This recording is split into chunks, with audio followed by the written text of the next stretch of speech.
Wherever you are again and again reacting the same way, you are reacting from the same pattern. Look in and see. When you consciously decide, you can change the way. Actually, you can literally rewire your brain. All the patterns that you're responding from, you can rewire your brain and you can give yourself a breakthrough. When you start looking in, how after you reacted a certain way, you're shocked and even you're wondering how is that you behave in such a manner. It is almost as if someone is taking control of you, correct? But unfortunately, the truth is you keep empowering that pattern. This is what we call a synapses. See, when you internalize a powerful thought current, the non-mechanical parts of the brain are awakened in you. Every time, that's why Swamiji says, whenever you want to break a pattern, whenever you want to break free from a pattern, you need to declare ferociously, you need to declare and you need to start focusing on the powerful cognitions. Every time you focus on a powerful cognition, your brain gets awakened and you get the ability to start grasping. You make the previous habits redundant and you build new habits. You build new powerful cognitions and new thought currents in your brain. Are all of you understanding so far? Now, with this understanding, we are all going to be entering into the next segment. And I'm going to request all the participants to provide your complete listening for this. It's a very, very beautiful segment where Swamiji is going to be revealing to us on how your brain is built fundamentally to access 11 dimensions of the universe. Your brain can access various different dimensions of the cosmos. This study is elaborately, science calls this as the algebraic topology. So this algebraic topology is where the study on brain, it enables you to see how many dimensions your brain can construct. And that whole science, Swamiji has very beautifully revealed to all of us. And let us listen to the revelations on how your brain can access the different dimensions of the cosmos.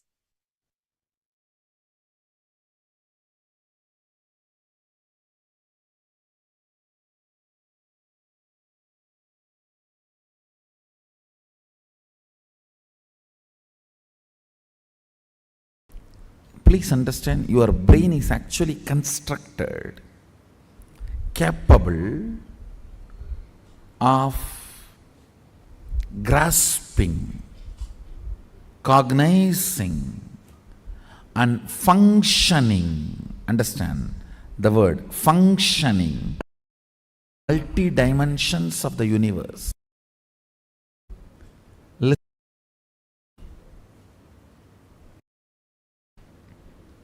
The form I am using is not same. The language I am using is not same. The cognitions I am manifesting is not same. For example, the eyes with which I am seeing all of you, the same eyes are not used in Kailasa, or in Satya Loka, or in Tapoloka. But one thing is same, that is this breathing. Understand? Understand? The air I inhale goes to Kailasa and comes back, comes out. Listen carefully. The eyes with which I am seeing you is not the same eyes I am using in Kailasa. The form I am using is not the same in Kailasa. The words I am using is not the same in Kailasa. The cognitions I am using are not the same in Kailasa or Tapoloka or Satyaloka or in all these 11 planes.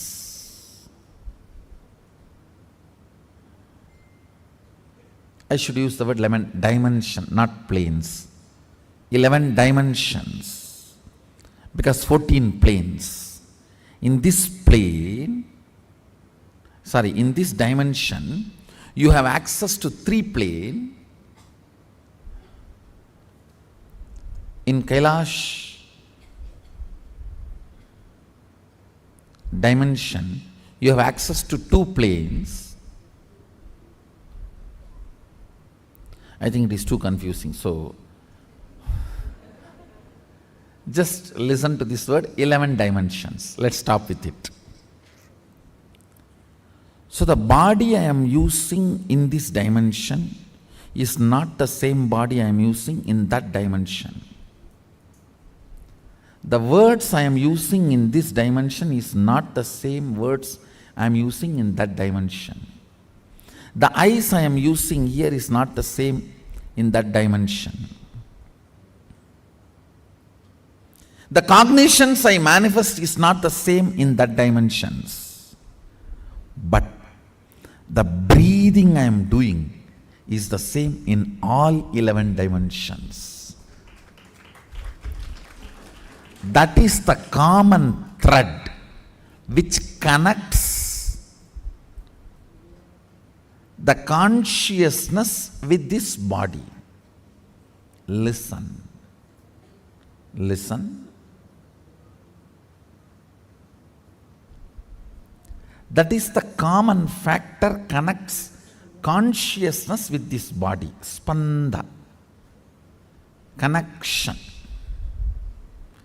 Common connection of consciousness with the bodies.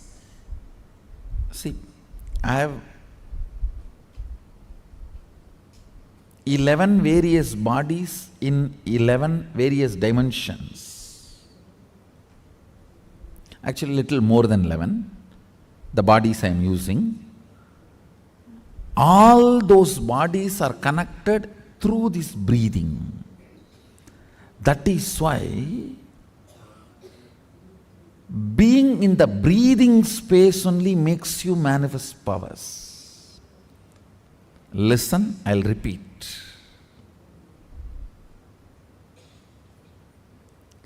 If your breathing is intensified, if your breathing is intensified by attentively listening to a truth, it will crack a component in your brain which will give you access to Satya Loka. Understand?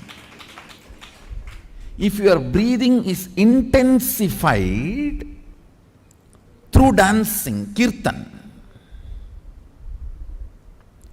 it will crack a component of your brain which will give you access to Kailasa, because our kirtan is directly from Sadashiva. Understand? This Tirukkailaya Vadyam, there are 27 items. Unfortunately, only 20 items are available now. The 7, we don't even know how to make them. And in the 20 also, our laziness, we have not procured all the 20. These Vadyams and this 108 Karana are directly from Sadashiva. Listen carefully. Totally there are 1008 asanas Sadashiva has described in Agama. We are able to lay our hands only on 600 to 700, not all the 1000, because we Hindus, as usual, losing scriptures is our lifestyle. Not maintaining, not teaching, not protecting, not preserving. So we lost, I should say, at least 400. 300 to 400 we lost. So around 600 to 700 we have. We were able to lay our hands. Totally 1008 asanas Sadashiva has described. Time-lapse version of 1008 asanas is 108 Karana. Listen. time-lapse version means how you fix a camera and capture 24 hours and condense it into 2 hours or 2 minutes. The time-lapse version of 1008 asanas is 108 karanas.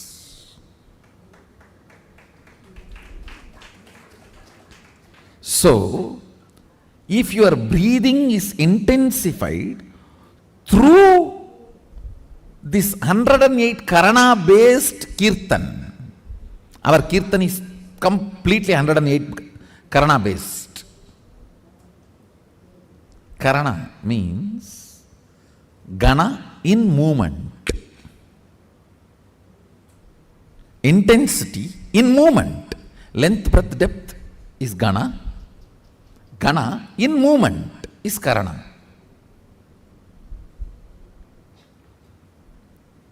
Our kirtan is completely based on this 108 karanas. So, with the karana, because of these karanas, if your breathing is intensified, a component in your brain is electrocuted by that prana, which gives you access to Kailasa, which gives you the perception and cognition of Kailasa. The day you have the vision of Kailasa, you are born in Kailasa. So then you start existing in both planes. You start experiencing two-dimensional life.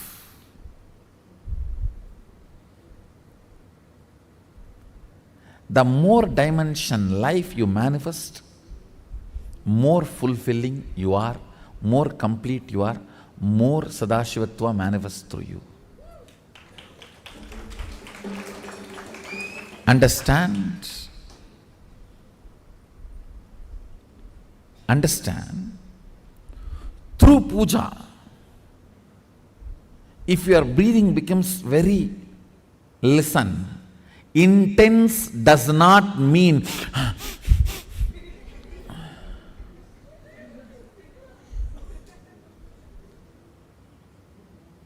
through dance, getting intense will have a different physical expression. That will naturally be like a big hyperventilation kind of an action.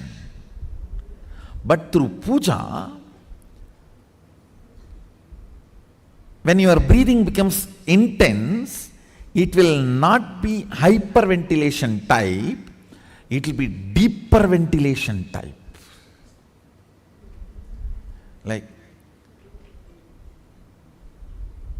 Sahasradala Pangaje Shagala Sida Rashmi Prabham Varabhayagaram Bujam Vimalaganda Pushpambaram Prasanna Vadanekshanam Sagala Devata Rupinam Smarechirasiyam Sagam Tatapimana Purvam Gurum. It's actually Dhyana Sloka for Guru. I can see very clearly Arunagiri Yogeshwara.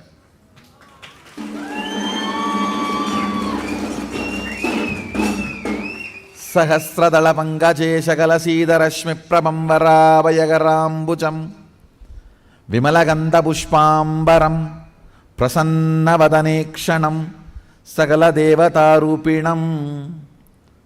On the 1000-petal lotus, Vara Abhayagaram Bujam, Vara Abhayakara,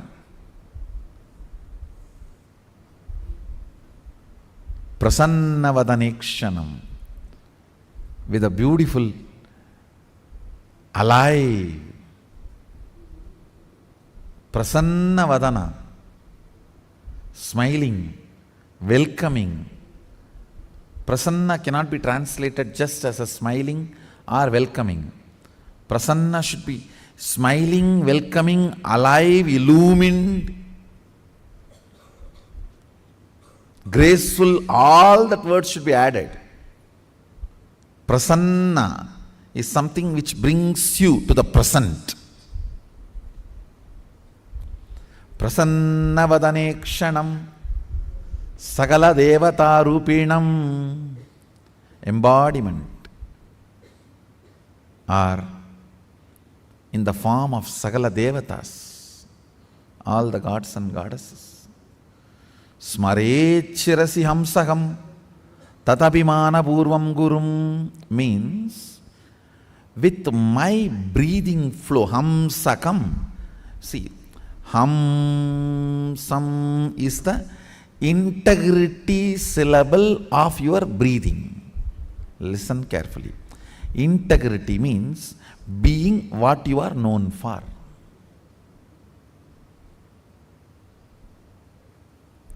If a lion is known for something and it does that same, it is integrated to being a lion. An elephant is known for something and it is doing the same thing, it is integrated to being an elephant.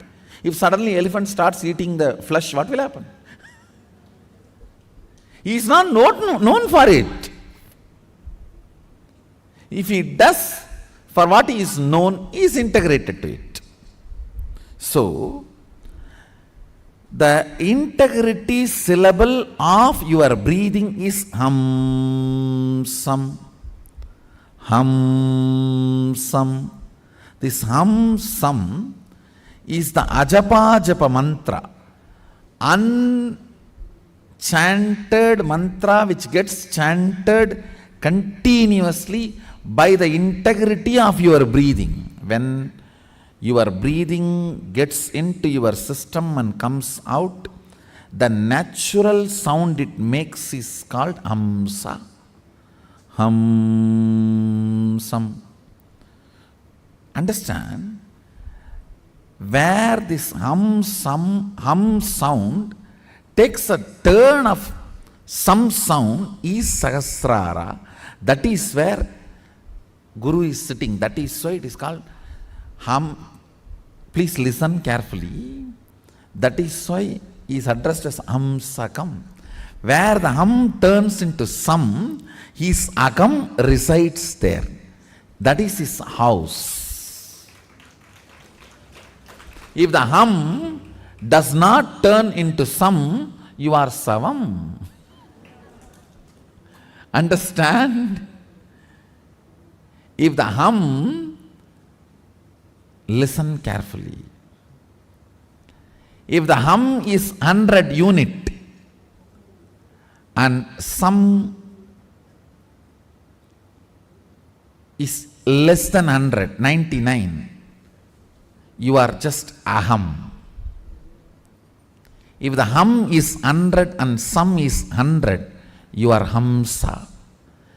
Jiva, individual soul, who had Pratyagatma Chaitanya Jagrata. If the hum is 100 and sam is 101, you are Paramahamsa.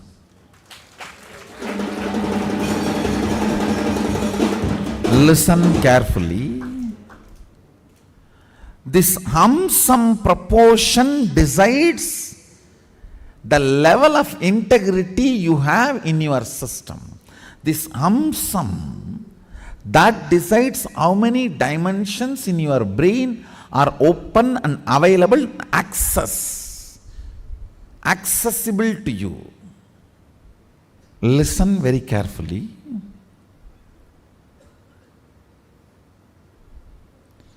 If this hum is 100, sam is less than 100, you are in the plane of agam, human. Boo.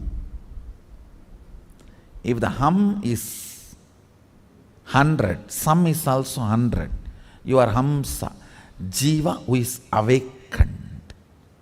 If the hum is 100, sam is even 101, you started entering into the Paramahamsa dimension. Means the Guru component has started manifesting in your jiva. Means he started mixing in your what is your desire? Your Guru's desires. What is your taste of life? Your Guru's taste. What is your joy? Your Guru's joy. What is your opinions about death? Your guru's opinions. What is your opinion about life? Your guru's opinions.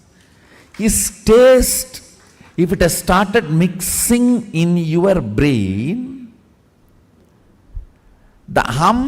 some proportion drastically increases. Understand?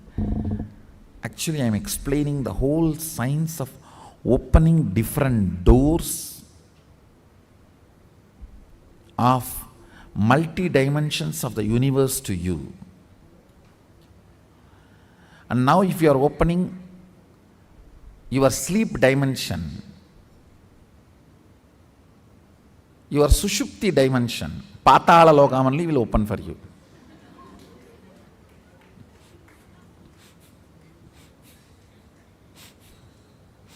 So please,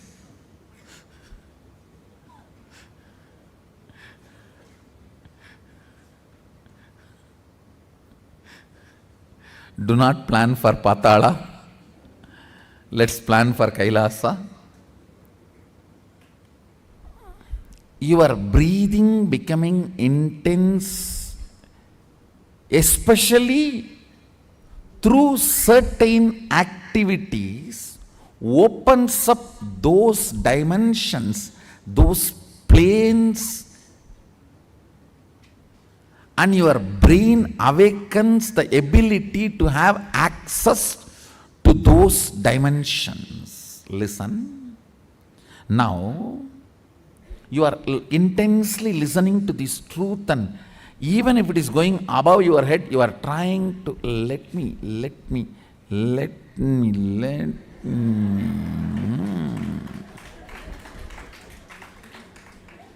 Then your breathing actually gets into certain subtle flow, which is intense. Subtle don't think means shallow. No. In subtle breathing also it gets intense. During the puja, that subtle intensity happens. During the kirtan, raw intensity. During the yoga, a programmed intensity. Understand? Regulated intensity is yoga. Raw intensity is karana, kirtan. A subtle intensity is while during puja or during the satsang. Now, your breathing is getting subtle. It will go and hit a component in your brain which will open your ability to access Satya Loka. Listen. Each of the activity and the prana intensified through that activity opens up a component or a part of your brain construct which gives you access to the different dimensions of life. Various intense breathing currents, breathing patterns, getting awakened in your system and opening different constructs of your brain and having access to those dimensions is what I call manifesting powerful cognitions and having access to multi-dimensional universe. That's really fun. 3 lines. 1. Integrity is being what for you are known. That's all.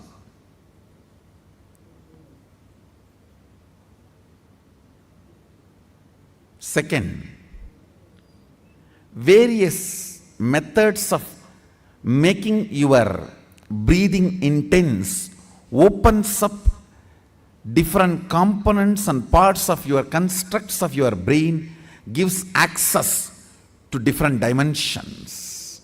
of universe. Third, very carefully listen. Listen very carefully. Neither my form nor my words can be equivalent to my breathing space.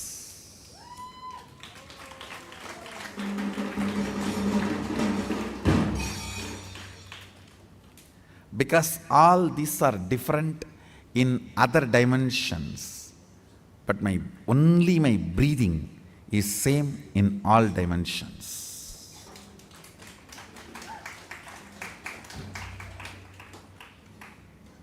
The air inhaled goes to Kailasa and gets exhaled.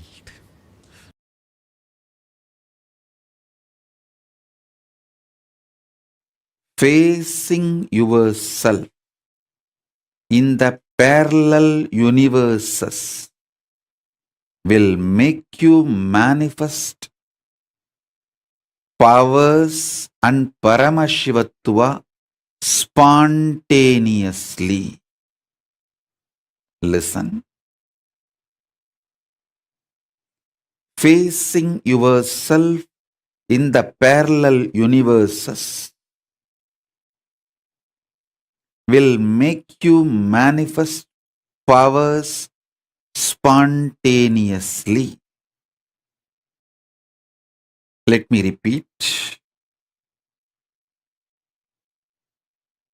Facing yourself in the parallel universes makes you manifest powers and Paramashivatva spontaneously.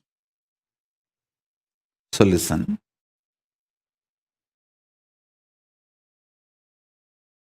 Asserting your identity, yourself, is your nature. Assuring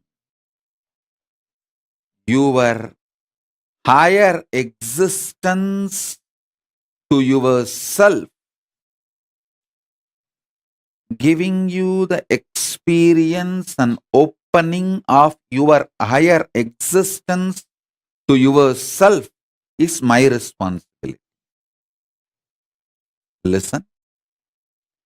Asserting your self, asserting your identity is your responsibility. That is the way you live. Wherever you go, you assert your identity. You manifest everything as you identify yourself. It's from that point, that unit with which you measure everything. The unit of your life is your identification about you. How you perceive you is the unit with which you measure whole universe. If you identify yourself as a joyful person, you measure the whole universe with that unit. If you identify yourself as a rich person, you measure the whole universe with that unit. If you identify yourself as a poor person, you measure the whole universe with that unit. How you assert yourself is the unit with which you measure universe. That's the way you live. That is your responsibility. That is your existence. The first powerful cognition, understanding, Satya, you need to grasp is, even now, you have a simultaneous existence in waking state and dream state. That is why very casually, spontaneously, you can slip into dream state and come to waking state without any effort. Sometimes when the brain fog is too much, you start feeling that there is no gap between the dream state and waking state. I can see when people stare into my screen, I tell them, I am in front of you in waking state. Please don't mistake, I am appearing in your dream state. Even now, you spontaneously, simultaneously exist in waking state and dream state. That is why anything you do impacts your dream self. Anything you do in your dream impacts your waking self. If you had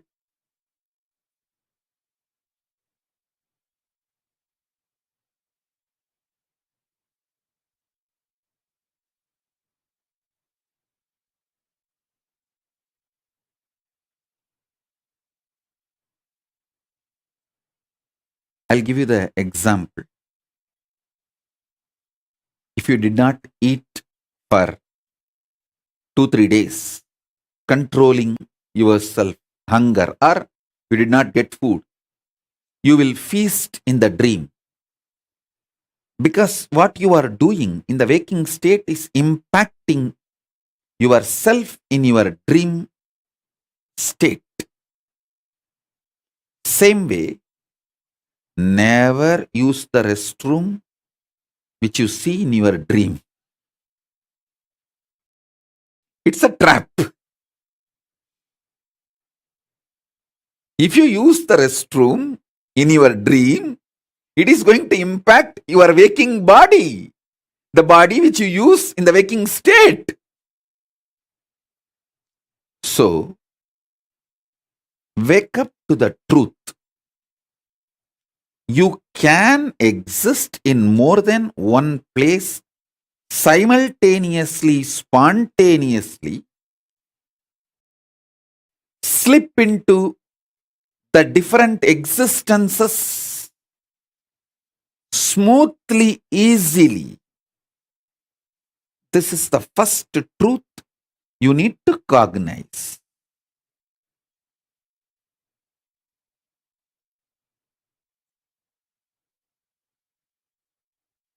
If you use the restroom in the if you use the restroom in the deep sleep, if you use the restroom in the dream state, you will be emptying your bladder in the waking state body. If you suppress your hunger in the waking state, you will be feasting in the dream self, in the dream body. This is a very simple example I gave. I can get into the detailed, deeper examples. Now I'll give this example so that I can help you to understand how you can face yourself in the multiverses, parallel multiverses.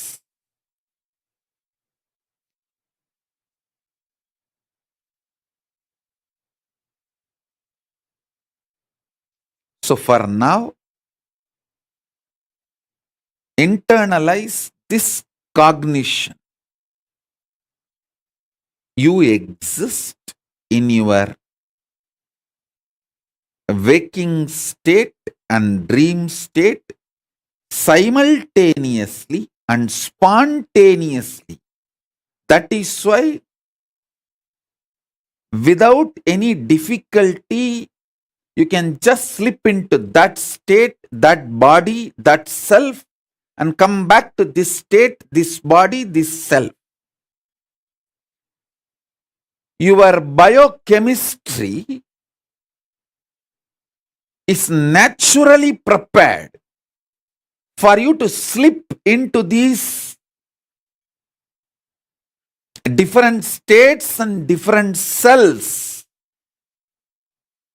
and experience different existence, different universes.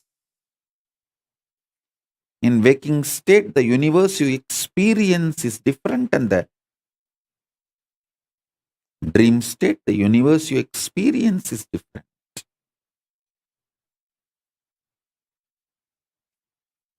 So with this understanding, expand your cognition. You exist in parallel multiverses like Swargaloka, Maharloka, Janaloka, Tapaloka, and Kailasa itself. More than next to Tapoloka is Satyaloka, and beyond the Satyaloka is Vaikunta, the Parandama space. Satyaloka is the space of Parabrahma. Then the Vaikunta, Parandama space. Then Shripuram, Parameshwari's space. Then above all, Kailasa. Above the Kailasa, Maha Kailasa, Paramashiva space. Kailasa is where all the Anga Devatas and Avarana Devatas, everyone lives. People who achieved the Salogya, Samibhya, Sarubhya, Sayujya, Mukti with Paramashiva, all of them exist in Kailasa. In Maha Kailasa, he alone exists. In Paramadvaita Swarupa, Paramadvaita Satya. Please understand how spontaneously your biochemistry is capable of giving you the experience of the dream state and waking state.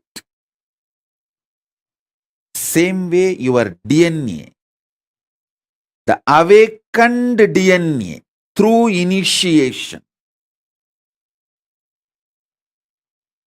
Once your DNA is awakened through initiation, its biochemistry, its bioenergy is capable of giving you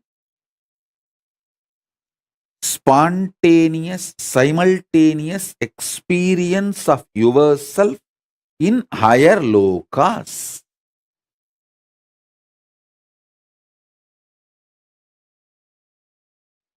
Listen.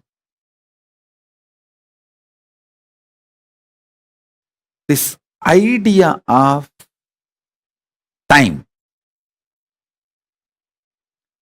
settles like a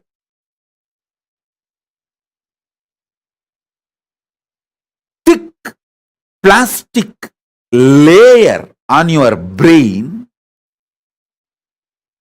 controls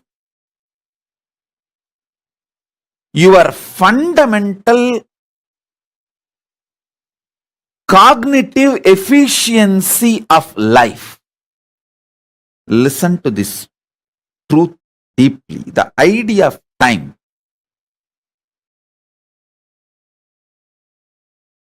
Listen, your consciousness does not have time.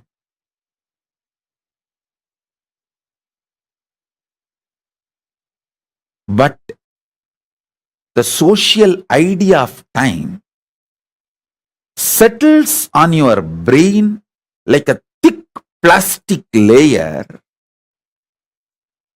stops you cognizing the reality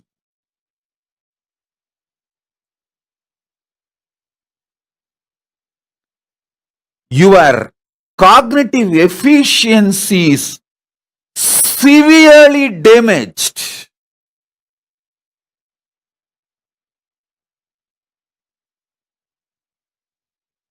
A large chunk of humanity is suffering with this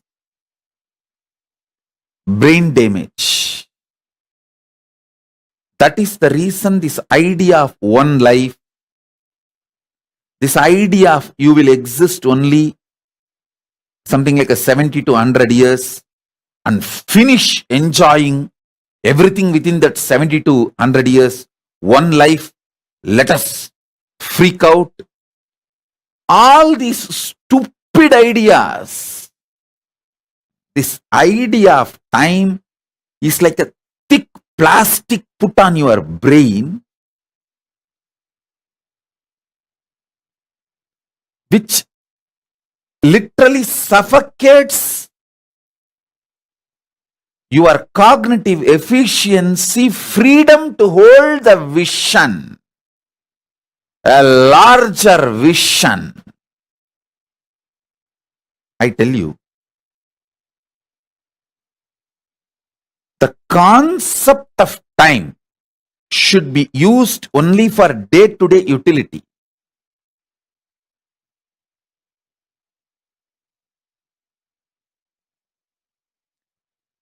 Don't allow the time idea to get into your brain like a thick layer of plastic and suffocate your cognitive efficiency. Hey, only the suffocation settled on your brain as the thick plastic layer due to the concept of time makes you feel discontinuity about life. Life is absolute joyous continuity. When you put the idea of time like a thick plastic on your brain and suffocate yourself, your ability, your cognitive efficiency is drastically reduced and damaged. That is the real reason why you beat yourself so much. Again and again and again. Listen. See, if you understand Paramashiva's own consciousness is the recipe of your life. First thing will happen to you is you will wake up to the truth.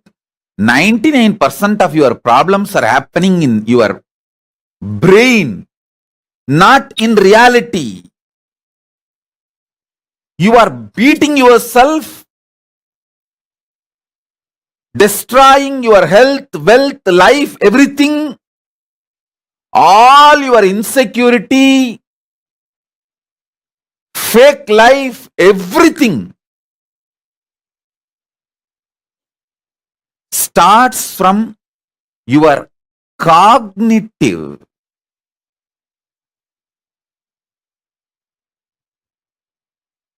efficiency, your inability to cognize the reality. Always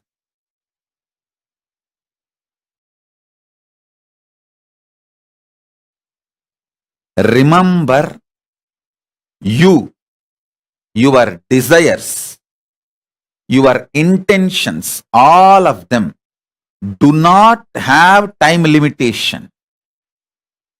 Your life is eternal. Your decision to enjoy your life as you want is eternal. Understand? Your life is eternal. Your decision to enjoy your life as you want is eternal. Same way you clip your brain's ability to cognize and hold the vision by the idea of time. If you understand Paramashiva's consciousness is the core recipe of your life, you will be free from this bondage of time.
Swamiji revealed to all of us how our brain is inbuilt to be able to access the multiple dimensions of the cosmos.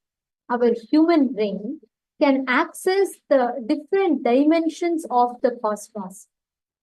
Today, very, very shortly, we're all going to be receiving the live darshan of Bhagavan Mahasadashivamurti.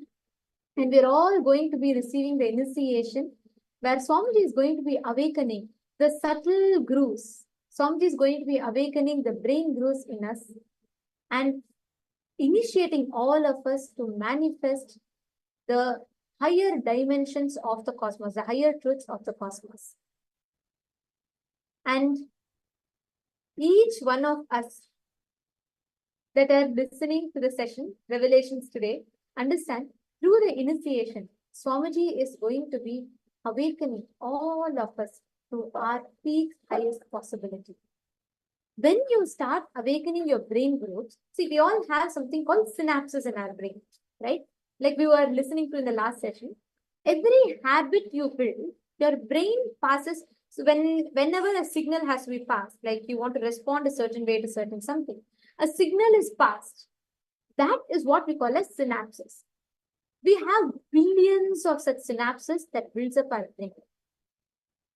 Now, every time you do a habit, that synapse gets closer and closer and it becomes tighter. Let's say this is a synapse and this is a synapse. Every time you pass a command, the electrical signals pass from one synapse to the other, right? So each time you create a habit, you are making that synapse stronger and stronger in you. Now, let me ask you all a question here, okay? Can I request each of you here to post one habit, right? That you feel it's like a no-brainer for you. It just automatically happens in you. Can I request each of you to post a few things that you're able to identify like that? Like, for example, driving to your office. Or maybe, let's say, whenever you have to make a cup of coffee sometimes. It's like a no-brainer for you. You don't even have to put your awareness into it. It just happens. Purushananda is saying, oh, that's the biological explanation of a samskara. Yes, Ma. See, samskara is a thought current that becomes such a habit. Like Swamiji beautifully explained, right? This is like a biggest click for me. Swamiji says, we all know places like Grand Canyon, right? How was that formed? Over millions of years, rivers have flown there continuously, and thus it creates you'll see the clear path of that river, correct? Over the years, how continuous flow of the river has left an imprint, same way, over the years, the same repetition of a thought current leaves a certain brain group in you. Ma Alexander is saying, Guru Puja and spiritual routine is something that has become an automatic part of her. That's great. See, that's a positive habit that you have built and every time you do it, see, the first time you do it, like let's say the first time you did Guru Puja, right? your brain created a new synapse, a new pathway, which will pass a signal, okay, like set up the puja, offer the flower, chant the mantra. Now let's say 11 days passed. That synapse has become stronger. 21 days, 1 month, 6 months, a year. By now, that synapse becomes so close because it's an everyday habit. Like if you all look at basic things like brushing, it's an everyday habit to do. It's so automatic that you don't even need your awareness for it. See, actually, Ma, Alexandra, one more thing I just wanted to add to this. That is why Swamiji emphasizes why Charya Pada is so important. Are you understanding, Ma? See, because now each time you are doing a particular action, you are strengthening that synapse. The whole wiring of your brain, that particular wiring you're strengthening. What happens? The other previous thought and see, normally, let us say that you had a habit of every day you were early morning, let's say you have faced early morning depression. Many times, many people face this. Now, consciously, the moment you started shifting, waking up in the Brahma Muhurta, doing the Charya Pada, and doing puja, making puja as a part of you, where you're sitting in that space of gratitude. Now, what has happened? This new neural pathway has been created, and the moment you start supplying energy for this new neural pathway, in just a few days, old neural pathway just dies down. You don't need to do separate something for that pattern to go away. All you need to do is just stop supplying energy to that. And when you just shift your energy supply from that to this new energy channel, so this new neural pathway, automatically you will see how the new samskaras that you're creating, the new engrams that you're creating in your system will become part of your life. That is why Swamiji emphasizes so much on the lifestyle that we are living. The right lifestyle matters. What determines your success? Lifestyle determines your success. Whether you are implementing Charyapada in your life or not. Actually, for all the Kailasavasis that are sitting here, I see many more of you that are joining right now. I highly recommend all of you to join from yoga itself. Actually, all of you should join starting from the yoga time itself. Please join from 7 a.m. Eastern Standard Time onwards. The whole day is structured for you to be able to experience that best experience through living this Charya Pada. How many of you here are following, made this Charya Pada as your lifestyle? The spiritual routine that Swamiji has given, made these things as a part of your life. Can all of you please share here, post it here, who all here has started? And I also request all other participants that are sitting here with us to please take a moment and kindly come on camera.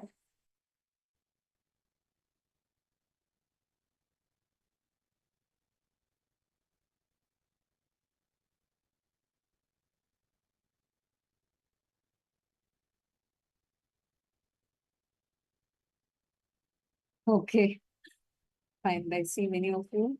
Meenakshi Ma, Geeta, and Manishaya, and all others.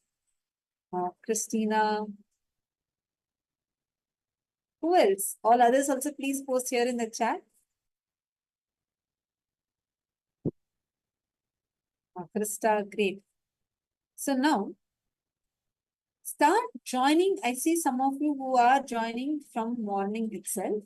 So I request all of you to join from morning throughout the day. We join here because that is what is going to be helping you to also change your brain wiring into a newer manner.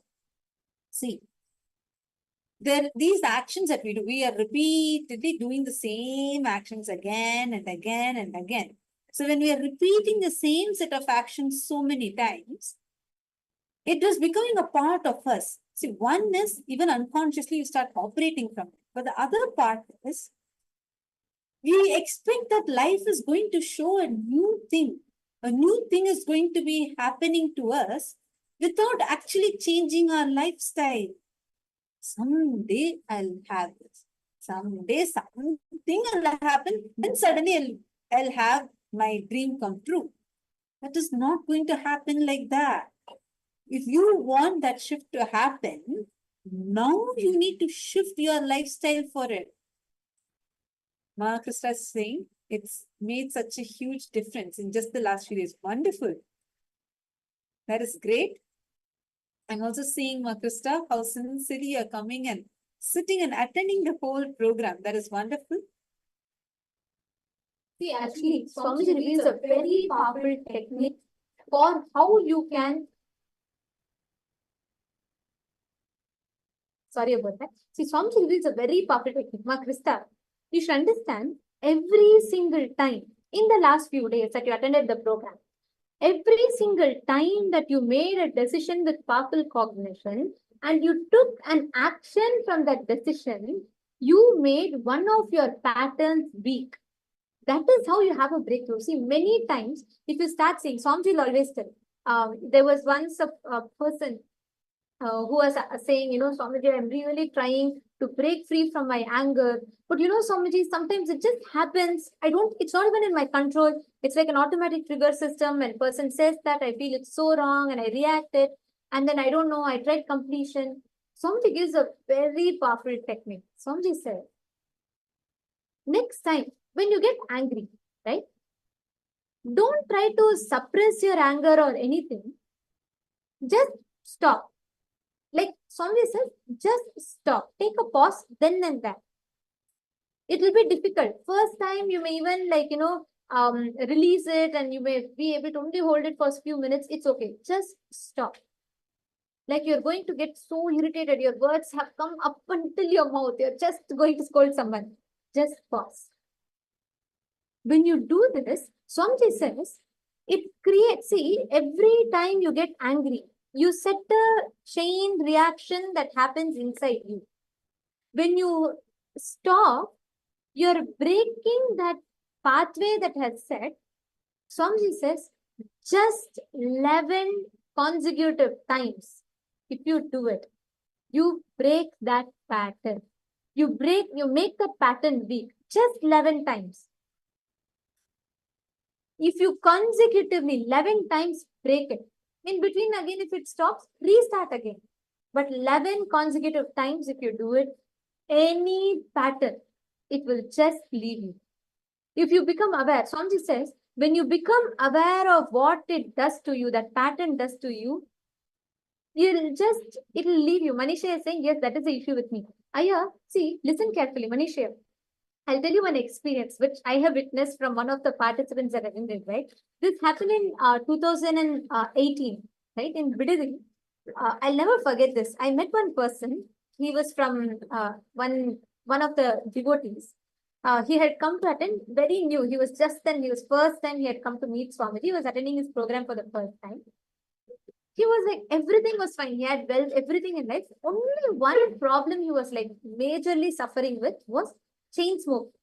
He could not leave it, no matter what.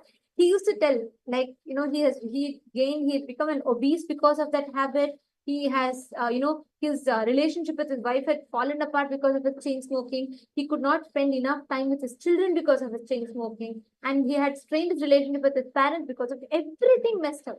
But he cannot give up. He'll say, many times he used to make people hide the cigarette box. He used to not smoke. But something will make him go fight with his, people, and he'll get the cigarette box back and he'll smoke and he cannot control it. So he said, when he came to the program for the first time, right? He said, this is the only thing I want to break. And that day, during the darshan, he went to Swamiji, and then he said, Swamiji, I somehow want to, break this pattern in me, and he got the blessings from Swamiji. So he was so happy. He was like, okay, he was expecting, something major. He's going to drop, something will happen. He was waiting for it. And that day night, what happened? He was trying to fall asleep. He could not. He was not able to control his pattern for chain smoking. He could not handle the day without smoking. So because in Bidadi, in the entire Kailasa, we do not allow any kind of alcohol, smoking or anything. Every day, He used to go somewhere else outside of the campus and he used to go smoke and come back. He was really struggling with it.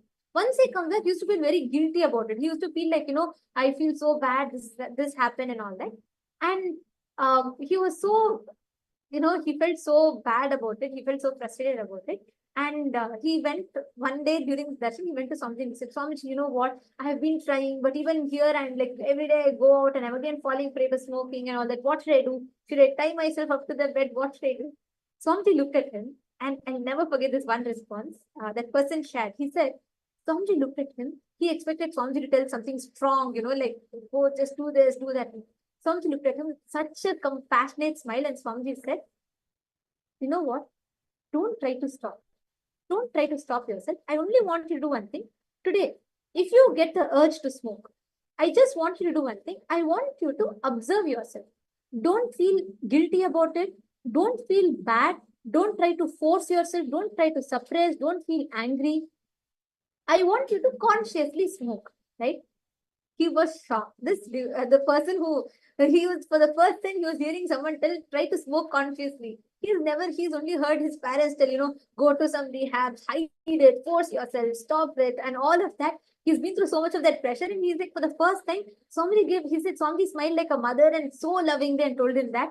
He was so shocked. He couldn't believe that he heard this. So, anyways, he said, okay, he went and tried. That day, again, he got the urge to smoke. So he went outside and he lit his cigarette. He took one inhalation and he remembered Swamiji's words. He didn't feel bad about it. He just wanted to enjoy it, right? So once he smoked, he became aware of what was happening to his body. And he said, he didn't do any effort. He didn't even consciously make a decision he has to drop. But after that, once he became aware, he remembered Swamiji's words and he became aware, he could not take the next cigarette. He was trying to smoke. He was like surprised, but he could not. He realized his body was actually not enjoying it. All the while he thought he was enjoying it, but his body was actually not enjoying it. And he dropped. That was the last cigarette he ever touched in his life. After that, by the end of the program, not just he dropped smoking, he experienced completion with his wife. He dropped 8 kgs. His weight automatically dropped without doing yoga. So much of transformation happened. And when he went back in tears to Swamiji saying, Swamiji, how did you do this to me? Everyone said like, stop smoking. You said you just smoke consciously and you just removed it from me. How is this possible, Swamiji? Swamiji beautifully explained. The moment he became sensitive to himself, the moment he became aware, he didn't leave smoking. Smoking left him. Because you will not consciously do something so harmful to your body. See, that is the power. Manishaya, see, when you try to consciously do something, sometimes our mind will give us some logic, it may not work. You are a Kailasavasi now. You know what is the best strength you can do? Guruvak. Hold on to that. Whenever you have any other logic, right, your mind will convince you. If you have to take Haritaki, because you're feeling constipated and you're not feeling good, at one point, if you feel like you're healthy, you will stop Haritaki. But if you take Haritaki because it is Guruvak for you, whether you are healthy, not healthy, anything or not, because it is Guruvak, if you take, that pattern will leave you. You will never once again drop it. Are you understanding? So now, Manisha, try this, okay? Next time you feel that rush happening in you, like you feel the urge to react, you just say, it is Guruvak for me. I am a Kailasavasi now. So as per Kailasa's constitution, Swamiji has told no violence, no question of violence. Just try this 11 times, 12th time, anger will not, that reaction will not happen in you. It will just drop you. You're understanding? So many people have this as an experience and really it will give you a breakthrough. So you're going to try this just 11 times and come back and share your experience, okay? Purushananda is asking, how can we use that conscious experience for ourselves? See, for all the Kailasavasis, this is the one thing you can do. Normally, if you're outside and you have to do something by yourself, then it's a struggle for you. Here we have Swamiji. He will do it for you. Do it because Swamiji told. See, whatever pattern you're stuck in, right? Any pattern, you can actually post. If you're comfortable, you can post it in the chat. Whichever pattern you feel you're really trying, but you're not able to have a breakthrough with, just sit and try this one thing, okay? Just say, hey, when I am using my logic, I struggle. Swamiji told, because Swamiji told, I am going to drop it. Just try that 11 times, 12 times. That pattern will anymore not have hold over you. How many of you are understanding this part? See, just this one cognition shift, actually today, when Swamiji is giving us the initiation, you're going to precisely see how this beautiful shift happens to you in your inner space. Many of the old samskaras will start just melting down. It will not have power over you anymore.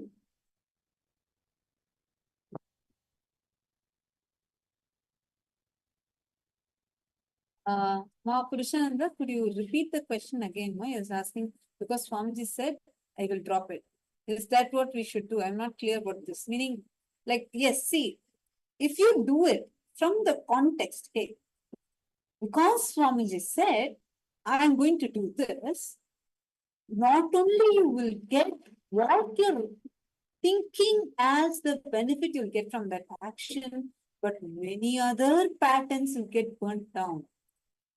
Understand, Swamiji is the most compassionate.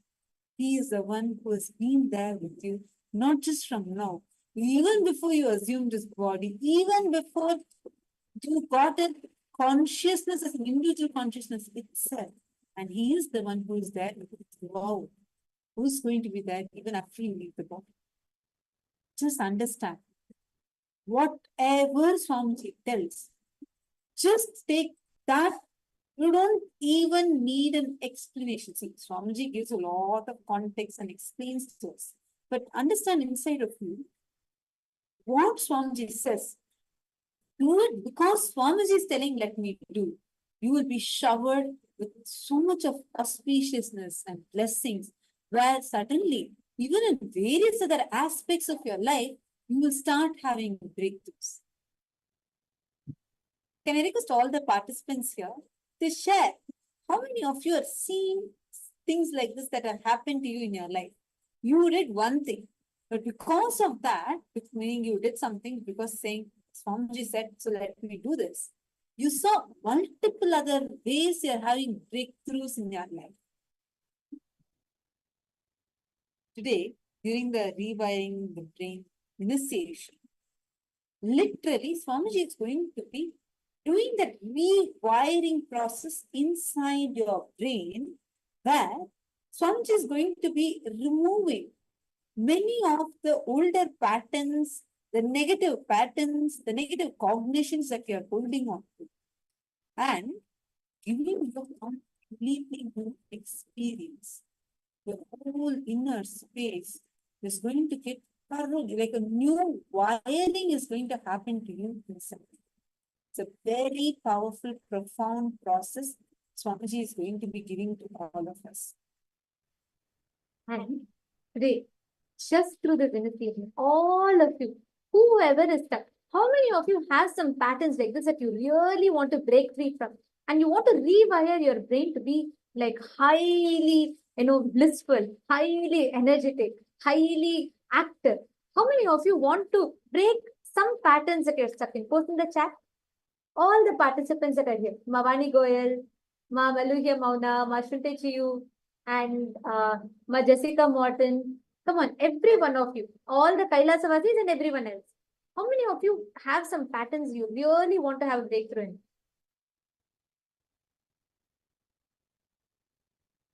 Mark is saying I have 10 of them listed. Don't worry, how many ever you have listed. Swamiji, see, even all your patterns put together, one initiation from Swamiji, your whole brain will just get rewired. So don't worry about that. How many ever patterns you have. Any patterns. See, understand. Today during the darshan, actually connect to Swamiji. You will see through the initiation, Swamiji will directly work on rewiring your brain. Literally, you will see the patterns that you really want to break. if you list it down clearly, Swamiji, today I want to break my anger, my constant reaction, or my need for constant support from someone. We may all have different patterns like this, right? It could be sometimes, sympathy seeking, or sometimes it could be violence towards someone, or sometimes it could be powerlessness, or sometimes it could be anger.